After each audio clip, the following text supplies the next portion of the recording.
Welcome to the Family Business Audiocast on LinkedIn. I'm R. Adam Smith, creator of this audiocast series. As an entrepreneur, investor, founder, investment banker, and board leader the last 25 years, I'm fortunate for my many experiences within the family firm industry. A warm thank you to our live audience on LinkedIn today and for those listening in the future. A brief comment on why I created this broadcast. Private companies are a passion of mine, having grown up in a family of entrepreneurs and having engaged for 2 decades in deals, strategic transformations, investments, and boards with an array of fascinating family enterprises, family firms, and family offices. I founded this series to offer a useful platform for listeners to hear from veterans, academics, and leaders in the vast family firm ecosystem.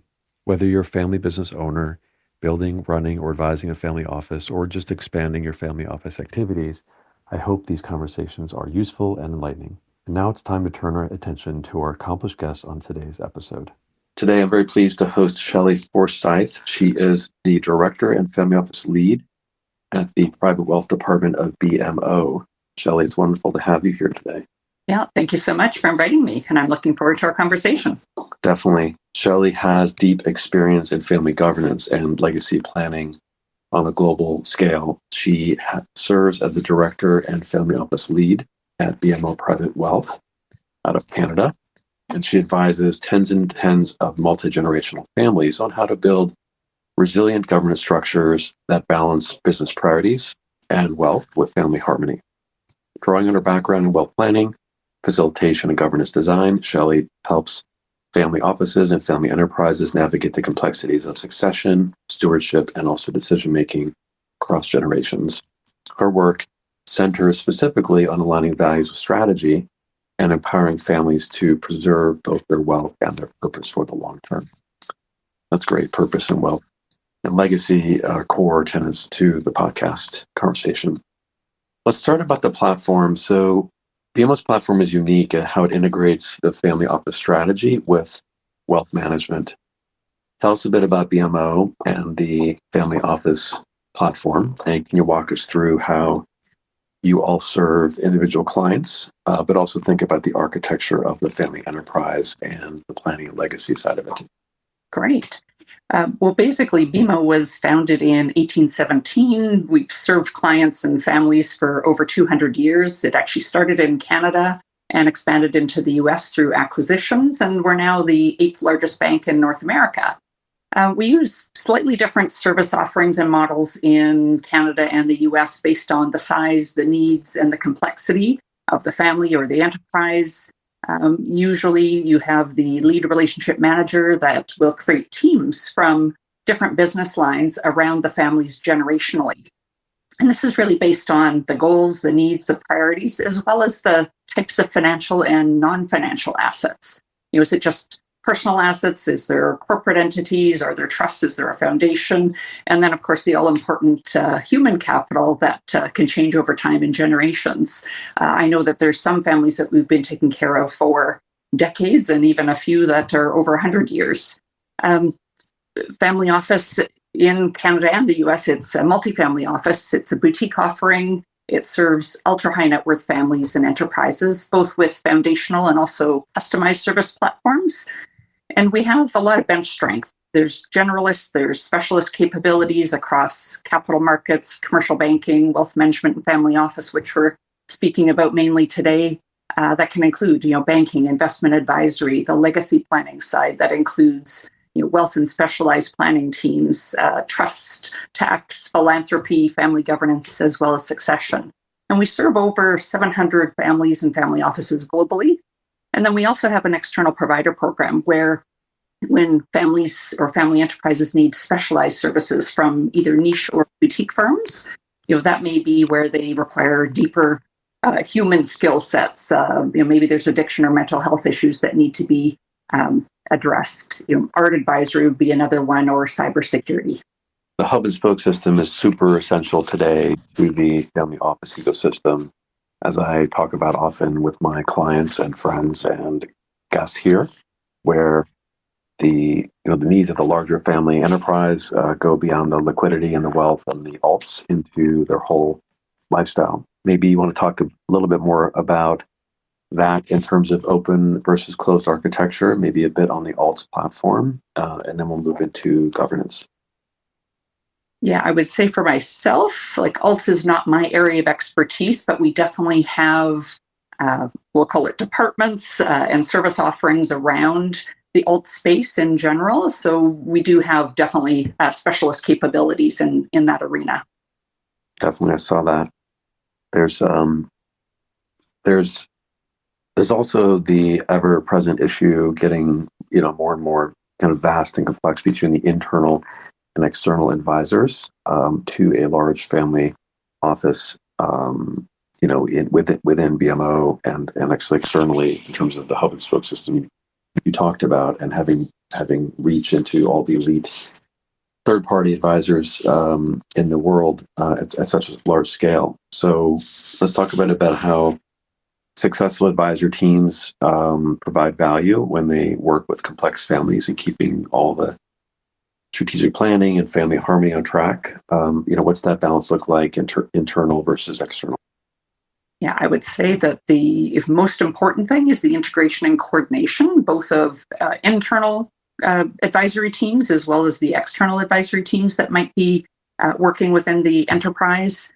Sometimes it's the accountant, the lawyer. You could have a single family office involved. There could be family council chair. There could be advisory or board of directors. And really, we're there to help them navigate sort of the ongoing family wealth and enterprise and how to evolve and adapt and grow over time. And I would say that who is leading or co-leading specific mandates or projects is important, because different perspectives and expertise can really benefit all. And regular updates, what are the priorities, who's responsible for what by when, making sure that there's action and accountability within those teams as well. But I would usually start with, who is actually on their advisory team, what roles and responsibilities are they fulfilling, whether it's to individuals or collectively as a family or broader enterprise. And sometimes you'll have families that, for certain pieces, they have silo advisory teams.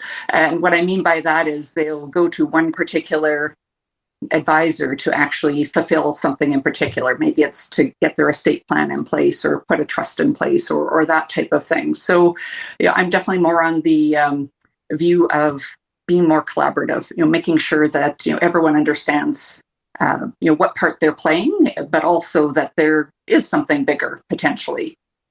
Advisor summits would also be something that I recommend, because being able to bring together those various disciplines of technical and soft skills can really help move families and family enterprises forward. And sometimes you're really managing personalities, sometimes it's egos, sometimes it's a livelihood based on compensation models. So taking that all into account.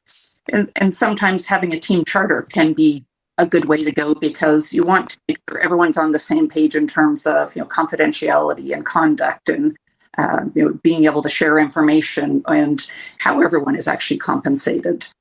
I would find that it's very broad in the sense of how we're actually serving families, but I would say collaborative and making sure that we're integrating and coordinating as much as possible is best practice. Yes, for sure. We talked a lot about collaboration on the show with some of your colleagues in the industry. For example, Phil Strassler, Elizabeth Bagger from Hippocampus. We discussed that, I think, also with Emily Bouchard and Jim Benedict at the time, Jim Grubman, this concept of collaboration. And then separately, in terms of the advisor summit and bringing people together, we've also discussed that with some of the experts that bring more boutique services to large families. Recently with Richard Wolkowitz, we discussed that. And I think we also discussed that with Wendy Diamond and Angela Robles and Christina Wing. So these are consistent themes. I think it's useful to talk a little bit more of the architecture of those summits, or let's say the intellectual capital gathering. And because you focus on intergenerational wealth and the continuity of that wealth, there's such a huge transfer of wealth happening, as we know. Gen Z, the millennial generation, the massive transfer of wealth is a big issue. So I'd love to hear your thoughts on little bit more of like constructing this intellectual capital around the family, and how do you help families uncover and align around their vision with these advisory resources, and then also talk about how you can blend and sort of gather different voices within the family. Would say that every family or enterprise is really a puzzle, and this is where you look to put together the different pieces. And I usually start with the edge pieces. You want to be able to understand bigger picture and then be able to conduct a bit of a diagnostic to determine if or how you can be helpful as part of the advisory team. And sometimes this is where are you entering the system from a financial or non-financial perspective. I would also say that sometimes you really want to understand over and above the advisory team, who within the family are kind of the champions or the glue, because that can really help determine where to go next. So I always try to uncover as much information as possible. I'm a detail gal because I want to understand, where are they on their journey? What's their generation? Where are they starting from? Where are they trying to get to? Who's on the advisory team? How are the family relationships? How are they staying connected? What's the purpose of the wealth and also the family? And really, what are the hopes, dreams, and aspirations individually, but also collectively from a family or enterprise perspective? So I find being able to take a look at that bigger picture and really understanding what kind of governance or structures are in place already is very helpful. And then you can help them determine what else they might want to consider next. And I was actually at a conference in California just late last year, and it was actually wonderful to see the peer-to-peer connectivity as well. So over and above, you have your advisory teams that are helping family enterprises. Having families be able to educate themselves and be in a peer-to-peer learning environment. So it was so wonderful to see these families with different generations actually educating themselves and seeking assistance for their unique journey and priorities, so that they can help their advisory team help them move forward in general. And I would also say that from a continuity standpoint, it's going to be different as well, based on what the enterprise actually looks like. Sometimes you'll have operating businesses, but if you actually sell the operating business and now it's more wealth, how are you keeping everyone kind of bought in or opted in or out, to stay engaged and focused on being together? I find sometimes giving them the options and the choices to consider is also important from a continuity perspective, because sometimes they won't see dispersing capital by branch as unsuccessful, because what is their view of what success actually is? So I remember dealing with a family where by generation 3 they had dispersed by branch, and so now you had generation 4 to 6 that was managing each separately by branch, but then they still had co-investment opportunities, but they still gathered and maintained the connection with the bigger, broader family through biannual family reunions. So they didn't actually look at that or the continuity part as being unsuccessful, but now they've just done it in a different way. That's fantastic. Thank you for that clarification, highlighting the importance of, let's say, elite external advice that can complement what the family knows and what their private bankers and wealth managers know. So that collaborative approach is really important, especially as these portfolios and the holdings get more extended across generations. They also get larger, and there's just a lot of wealth to be handled, especially when the company is sold. Talk a bit about the liquidity situation when a lot of wealth is created, which I see often, having been in merger and acquisitions and consulting families on preparation. You talked about this flexible roadmap, when it comes to legacy planning. So, there are trade-offs in creating a roadmap between being adaptable and having structure. I think it becomes particularly essential when there is a preparation for a major liquidity event. I'd love to talk about that now with you. And to your point, I mean, it requires kind of a different roadmap or a more flexible roadmap in general, because I always find that everyone is at a different journey in the sense of where they're actually at. And sometimes they have a really broad spectrum of how informal or formalized they are. Sometimes they have very little. Sometimes they're looking to add more formality as the family grows. And sometimes I would say that some families actually have too much governance in place or roadmap priorities, based on how small or large their family is. So what I would say is reviewing regularly, assessing, is it still serving the objectives and the purpose? What's working, what's not working? Are there different options that should be considered or explored? I always find as well that you're really having a good conversation about, are they keep it simple kind of people, or do they mind adding a layer of complexity? And is there a cost benefit as well, in the sense of how much they're looking to put in place from a structural standpoint? From an advisory team perspective, it's important to understand, what's in place, why is it in place, make sure the family understands why it's in place, because then you can help them, sort of take a step back and be able to assess, what do they really need at this time. I had another example where I was working with a family that they had their own single family office. They were looking for a facilitator for their family retreat, 4 generations, and they had, in the single family office, they had different roles for 2 of the generations, because the other 2 really weren't involved at this point in time. So they generally had good family relationships. But when I went through the interview process, it was actually interesting in that Next Gen really didn't have a lot of recall on the previous work that they had done, because so much time had passed between meetings and when they had actually dealt with previous consultants as well. And so it was interesting was getting them to now reassess, for example, their family charter. Well, is it really serving them? And again, they didn't have a lot of recall on it. So it was now, well, let's take a look at what should your action plan be for the now plan? Maybe it makes sense to amend your family charter and have it become a little bit simpler for now, with the view that you could add the additional infrastructure in the future. So I always find that every family is kind of a little bit different in terms of what they have from a foundational standpoint, but also where things have been customized specifically for them. And again, does it fit where they're at and where they're trying to go? Let's walk through a brief example theoretically. So let's say you have a $1 billion family or with a $1 billion company, and next year they're going to sell that. And let's say there's a G1 and G2. So in that case, most of the time there is a single founder or a family of founders, and there's a G2, and G2 might be in the business or might not, but there's going to be some significant wealth created.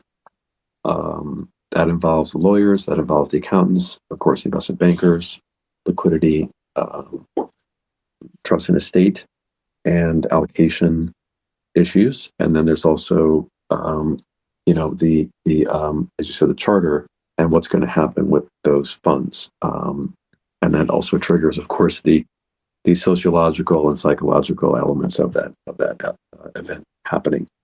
So maybe just walk through that with us as a case study for a couple of minutes. Yes, the elusive sale of a business and the emotional impact that can have on the founder, as an example. And are they ready to actually go through that journey? Because have they really thought about things from how that's going to change things from a personal, but also from a financial perspective, but also the bigger, broader family? And have they done some deeper thinking around that? And so I always find, helping them think about these things well in advance, like even before you get to the point of thinking about selling the business, so that they can really think about what would that diversification look like? What do I need to be thinking about to prepare myself, but also how do I prepare my family? What other advisory team members need to be thought about? Because over and above, it's great to get the best tax result and have your legal team preparing the legal documentation and what have you. But there's that emotional component that goes along with it, and getting everyone prepared and on the same page in terms of what this could actually look like and what could actually mean. And it's a process. It's a journey, and it's more of an art than a science when you're actually thinking about potential shared responsibility in the future for what this could look like for the family. Yeah, totally agreed. about that blend of soft and hard power and issues, and helping the founder navigate the preparation, and also their children. When the company is sold, are they going to want to stay in that company or try to stay in the company, or just move on with the next stage of life? And that's a big change for everyone, especially the 20, 30-year-olds where the identity is really tied to their company, and their parents' company or their grandparents' company. So there's an emotional detachment there. It's tricky. And there's also the confidential side of discovering with the family conversations, what is behind the scenes, and what are some of those areas that elite advisors like yourselves, in the private banker role, the wealth manager role, the relationship manager role, what are some of these discovery areas that bring out these hidden dynamics or misperceptions, around the experience? Just nothing confidential, but just what are some of the hot topics that come up, and how do you address them and incorporate them into the advisory role? Yeah, what you're referring to there is, what kind of discovery process are we looking to have with the different family members to kind of get a temperature check on what's on everyone's minds? Because to your point, like the founder is going through their own emotional journey, but over and above that, what is everybody else thinking about? Was that a legacy asset? Was there any feedback asked for? So I find that by at least going through the process of starting with questionnaires and then also having interviews to be able to get them to, dig a little deeper in terms of how they actually answered the questions. And, this discovery process, it really requires acute learning or listening to understand and not really to respond, and, have those follow-up questions so that you can really determine, how they're feeling about things, and get them to have a voice in a very safe environment versus in front of others, because sometimes they're afraid to bring things up in front of others to cause issues that weren't intended. So having them be able to share their perspectives, sometimes this is where unresolved issues can surface, or maybe there's unmet needs or expectations. Sometimes they're sharing that their family or the business, have tried consultants or therapists or counselors in the past to deal with a specific issues. And this is usually where, families, they don't really want to advertise that. So sometimes by going through that confidential discovery process, it can kind of bring forward, further insights into what's kind of really going on.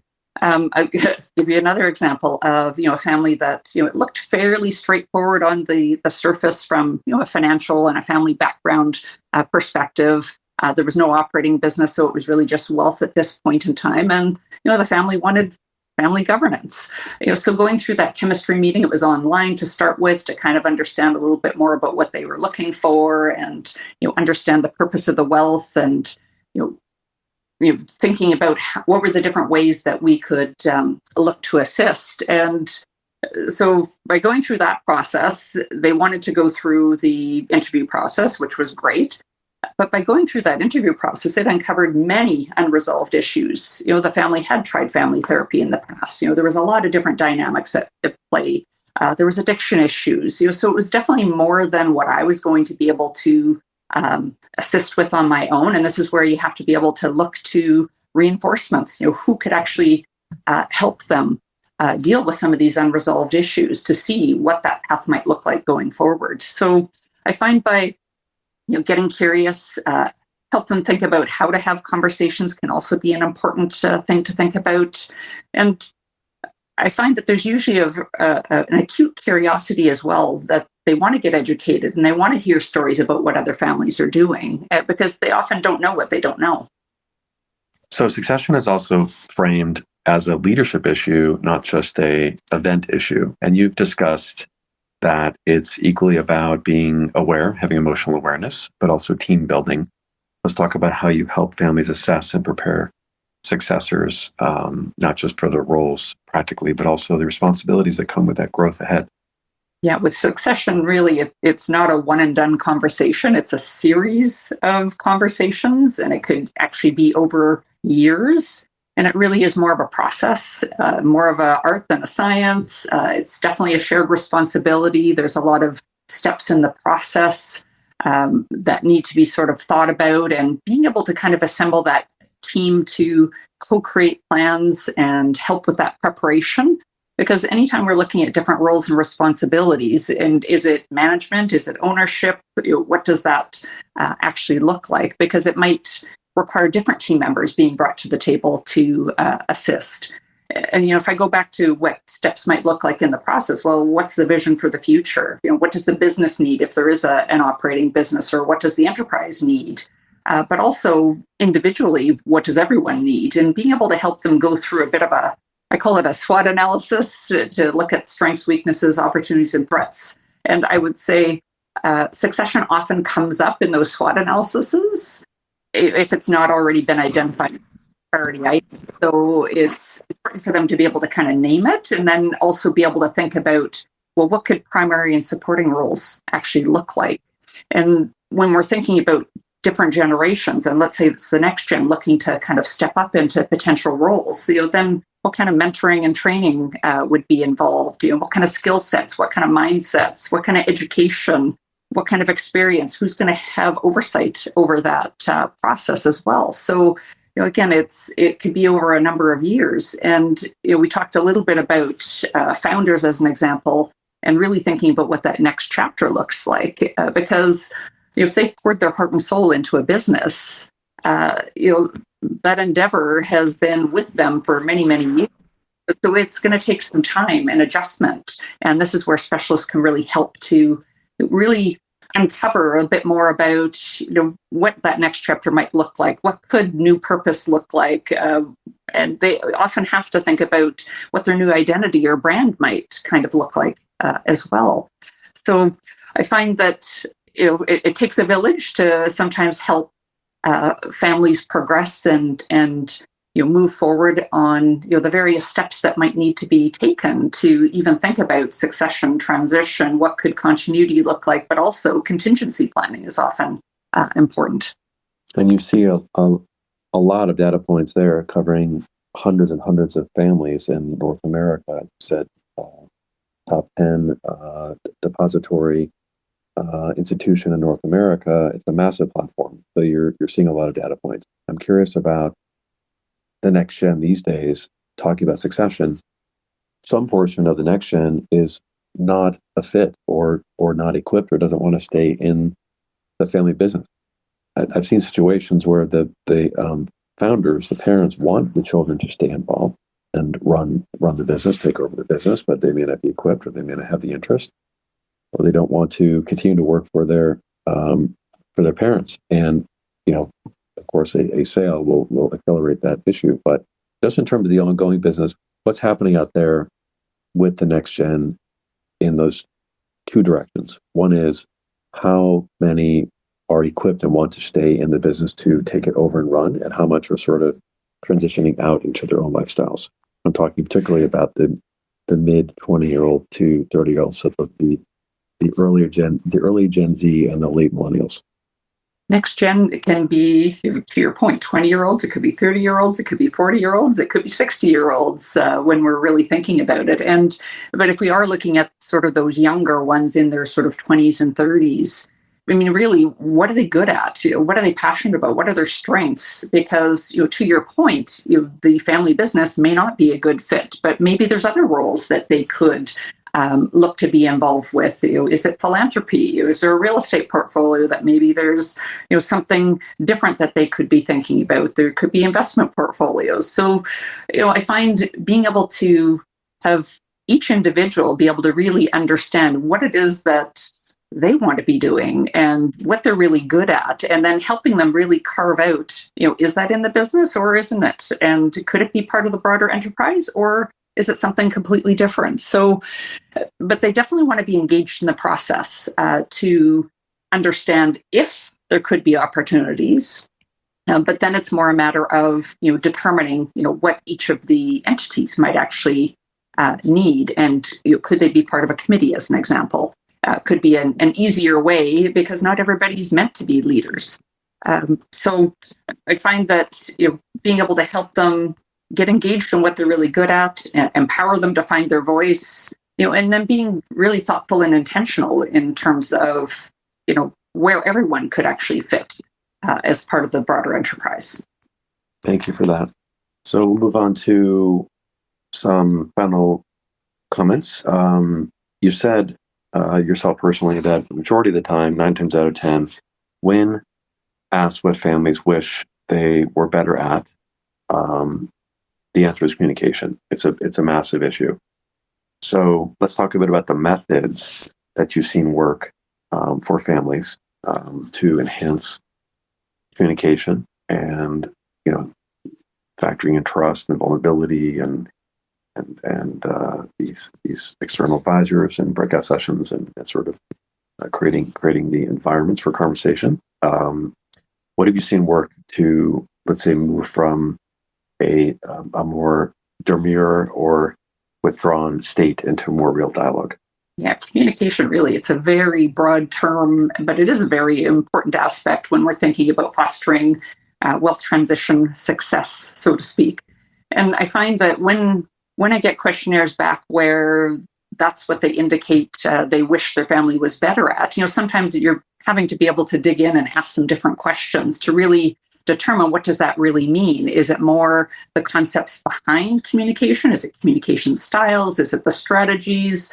How are they dealing with disagreements? So sometimes being able to find out a little bit more what they actually mean, because there's different ways we communicate, there's different forms, there's different styles, and each generation may have slightly different ways of going about it. And what I mean by that is, you take a look at the young ones. If I think about my kids, like, they're very tech savvy. They love to text, and that's where they're comfortable communicating. But then I take a look at my mother, and she still writes Christmas cards. But she's gradually adapted over time to become more tech savvy, where we have her on WhatsApp, being able to communicate with us in a different way.